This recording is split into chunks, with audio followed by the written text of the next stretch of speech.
Le symbole de la bourse, la cloche, bon, qui n'existe plus d'ailleurs à la Bourse de Paris, malheureusement. Comment les interlocuteurs sur le marché, on va essayer de comprendre un peu la tuyauterie de la bourse. C'est vrai que ça peut sembler un peu mystérieux. Eh ben, on a 3 spécialistes là, qui vont nous aider à répondre à cette question. Avec tout d'abord à mes côtés Jean-Bernard Ferrand-Hénard qui travaille chez NYSE, que je vais laisser se présenter. Oui, bonjour à tous. Jean-Bernard Ferrand-Hénard, je travaille à la direction commerciale des activités cash qui regroupe chez nous les marchés d'actions, d'obligations, mais également les ETF et les warrants certificats qui, chez certains de nos intermédiaires, peuvent être considérés comme des produits dérivés, mais c'est géré sur la plateforme cash chez nous et je m'occupe de la relation commerciale avec les clients français, suisses et italiens. À vos côtés, Stéphane Giordano, quelqu'un qu'on ne voit pas souvent, en tout cas son entreprise, alors c'est pas la Société Générale, c'est SG Securities. Stéphane, en un mot, qu'est-ce que vous faites ? Donc moi, je suis responsable pour la Société Générale des moyens d'exécution à Paris pour compte de tiers, que ces tiers soient des institutionnels ou des retailers, comme nous disons dans notre jargon, c'est-à-dire des agrégateurs de flux de particuliers. Et on va voir le rôle crucial que vous jouez justement dans cette équation boursière. À vos côtés, alors Boursorama, bien sûr, Nicolas, c'est plus connu. Vous nous rappelez vos fonctions ? Alors, je suis directeur marketing. Directeur marketing de Boursorama, le courtier. Alors, si on a mis ces 3 invités l'un à côté de l'autre, c'est parce qu'ils travaillent ensemble au quotidien et on va essayer de comprendre comment ça fonctionne. Si on part de Boursorama pour ce qui est votre interface au quotidien, un courtier en ligne, Boursorama ou d'autres, vous passez un ordre. Qu'est-ce que vous en faites, vous, Nicolas ? Alors, déjà, Boursorama, c'est avant tout un portail qui vous permet d'avoir toutes les informations de façon exhaustive sur les marchés. Et donc, le parcours client classique, c'est vous connecter sur Boursorama, vous cherchez les informations dont vous avez besoin, et puis vous avez une idée pour passer un ordre, pour faire un investissement.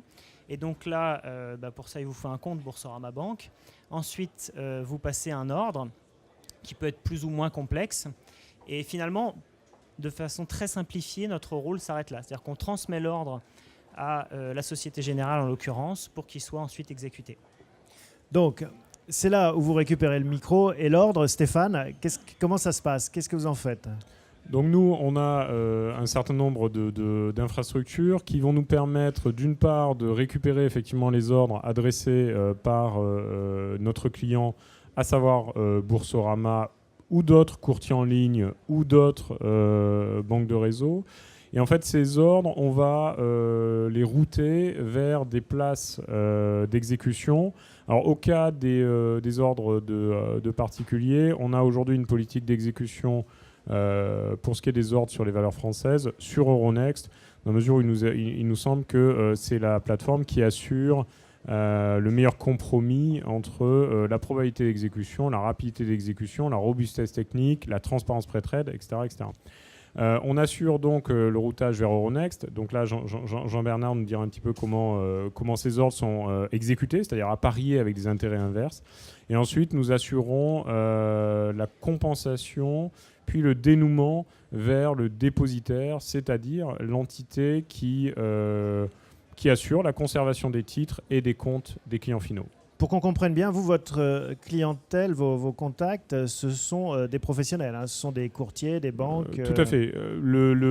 L'activité d'exécution d'ordre en provenance de réseaux ou de courtiers en ligne, c'est une activité importante pour nous. Mais en fait, ce n'est pas notre activité principale. Notre activité principale, c'est de conseiller et d'exécuter les ordres en provenance d'institutionnels, c'est-à-dire d'asset managers essentiellement. Mais moi, en tant que particulier, je ne peux pas ouvrir un compte chez vous en direct. Non, effectivement. Et alors, vous passez le bébé, en tout cas les ordres à NYSE. Expliquez-nous, Jean-Bernard, comment ça se passe chez vous, au final, en bout de chaîne. Alors, avant de préciser comment ça se passe effectivement dans le carnet d'ordre, là, ce qui est intéressant pour vous, c'est que vous avez les 3 cercles concentriques.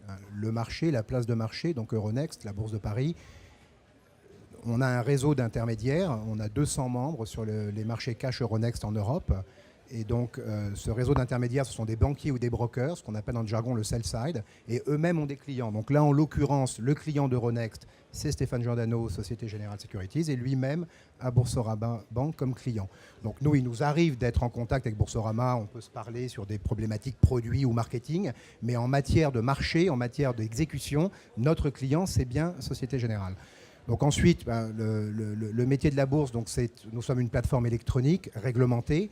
Nous gérons un carnet d'ordre central et l'algorithme, c'est extrêmement simple, c'est une priorité prix-temps et on apparie en temps réel tous les ordres d'achat, les ordres de vente selon ce mécanisme prioritaire. Est-ce qu'on pourrait imaginer que Boursorama travaille en direct avec vous? Pourquoi est-ce que vous, finalement, vous ne travaillez pas en direct avec Boursorama?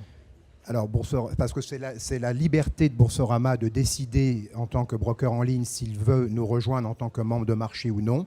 Dans la population des brokers en ligne français, nous en avons qui sont membres de marché direct d'Euronext et d'autres qui sont clients d'Euronext et qui sont donc des clients d'intermédiaires qui eux-mêmes sont membres d'Euronext. Alors Nicolas, pourquoi pas avoir fait le choix de se connecter directement à la bourse? Ce qui compte pour nous, c'est vraiment la qualité de service pour le client. Et donc du coup, on a fait ce choix d'architecture parce qu'il faut bien se rendre compte, et on est là pour en parler, c'est que chaque métier a ses spécificités. Et on préfère se concentrer sur le contenu, sur la fourniture de services pour laisser déléguer cette partie-là à la Société Générale qui, par le nombre de ses clients, peut avoir les économies d'échelle suffisantes pour investir de façon à fournir la meilleure qualité.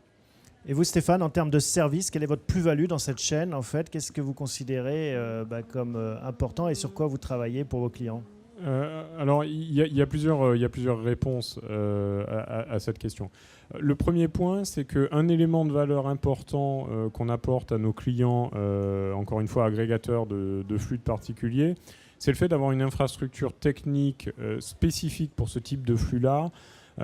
C'est un flux, il faut comprendre que le flux de particulier, c'est un flux assez différent du flux en provenance d'asset managers, c'est-à-dire de sociétés de gestion. Les sociétés de gestion passent relativement peu d'ordres, mais des ordres de taille très conséquentes qui nous appartient ensuite de ce qu'on appelle dans le jargon de travailler, c'est-à-dire d'exécuter sur une certaine période de temps. Les ordres de particuliers sont significativement différents en ceci qu'ils sont très nombreux et ils sont de taille unitaire significativement plus faible. Donc ça suppose d'avoir une infrastructure industrielle. Une infrastructure industrielle, classiquement, vous avez un vrai sujet de capacité à augmenter vos volumes pour diminuer vos coûts unitaires. Donc ça, c'est quelque chose qu'un intermédiaire comme Société Générale peut apporter à Boursorama. C'est le fait qu'en ayant agrégé plus de flux dans une infrastructure industrielle unique, on a des coûts unitaires et une efficacité au final supérieure. Enfin, des coûts unitaires moindres et une efficacité supérieure. L'autre sujet, c'est qu'on a la capacité à développer un certain nombre de solutions innovantes. On travaille en ce moment à certaines solutions innovantes permettant d'améliorer les prix rendus aux clients ou de diminuer les taux de courtage facturés. Un autre sujet sur lequel on a une spécificité en France qui fait de la valeur et sur lequel je pense que nous avons une intervention, c'est typiquement la question du SRD. La question du service de règlement différé, il y a un sujet associé, alors qui peut paraître un petit peu technique, qui est un sujet de financement. Lorsqu'un client particulier achète des actions en SRD, il y a une question de financement de cet achat. Lorsqu'il vend en fait des titres en SRD, il y a une question qui est encore plus spécifique de financement titre. Et ça suppose d'avoir un gisement de titres ou un gisement de prêteurs de titres. Et là, typiquement, je pense que c'est quelque chose sur quoi Boursorama s'appuie efficacement sur nous. Jean-Bernard, pour qu'on comprenne bien, votre client, finalement, c'est votre voisin immédiat, même si indirectement, on retrouve Boursorama et encore indirectement les particuliers, mais c'est ça, vous travaillez avec des brokers. Hein. Absolument. Alors pour être très précis, on a plusieurs cercles concentriques. Hein. Les membres, ce qu'on appelle les membres de marché, donc les sociétés qui sont habilitées à exécuter en direct sur la plateforme d'Euronext, ce sont des banquiers et des brokers. Ils sont combien Ils sont au nombre de 200 en Europe et à Paris, on a une trentaine de membres. On en a une soixantaine en Grande-Bretagne, on en a une soixantaine aux Pays-Bas, mais qui sont des membres de taille beaucoup plus réduite. Et en termes, on en a après une vingtaine en Belgique. Je vous rappelle qu'Euronext, c'est la bourse d'Amsterdam, de Bruxelles, de Paris et de Lisbonne sur les parties cash, et le marché dérivé londonien. Et on a également quelques membres après en Allemagne, en Suisse ou en Italie. Ils sont essentiellement concentrés en Europe de l'Ouest. Et en termes de flux, il y a à peu près 30% des volumes qui sont originés par des clients, par des membres français, 50% par des membres britanniques, mais qui intermédient eux-mêmes des flux qui viennent du continent, 10% par les membres hollandais, et après le reste de l'Europe, tous les autres pays d'Europe, c'est 1% par pays, je dirais. Donc dans ces cercles concentriques, vous avez donc le membre, le banquier, le broker. Derrière le membre, vous pouvez avoir des brokers en ligne comme Boursorama, des asset managers, des compagnies d'assurance, des investisseurs institutionnels. Puis vous pouvez également avoir plus loin des fonds de pension, et puis après vous arrivez aux particuliers. Donc vous avez toute une série de cercles concentriques avant d'arriver au cœur du système qui est notre carnet d'ordre central. Bon, merci messieurs d'avoir répondu aux questions de Décideur TV. On va passer la parole à la salle parce que vous aussi vous avez des questions et c'est comme ça que fonctionne ce